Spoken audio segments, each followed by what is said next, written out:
एक छोटे से गांव में हीरा नाम का एक ईमानदार और मेहनती किसान रहता था।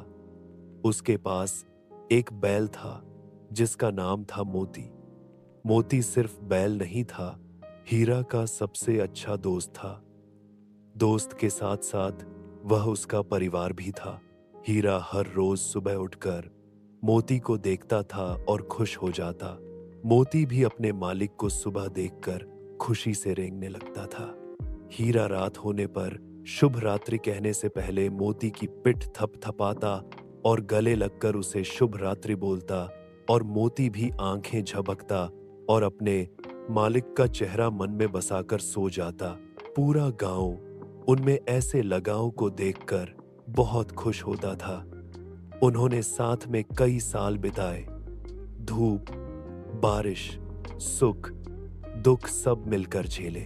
जब खेत सूखे होते थे और बारिश भी नहीं होती थी, तो मोती अपनी पूरी ताकत लगाकर हल को चलाता था और बिना रुके खेत को जोतता था, और अपनी थकान का अपने मालिक को एहसास भी नहीं होने देता था। जब हीरा उदास होता तो मोती उसकी आंखों में झांक कर जैसे कहता, मैं हूं ना। दोनों बिना कहे एक दूसरे को समझते थे। क्योंकि मोती की उम्र अधिक हो रही थी, तो वक्त के साथ मोती बूढ़ा होने लगा। उसकी चाल धीमी होने लगी और शरीर थकने लगा, और हीरा को भी यह एहसास हो गया। तो हीरा ने उसका काम कम कर दिया और अब वो उसे खेत नहीं ले जाता, बस अपने पास रखता, दुलार करता और उसकी देखभाल करता।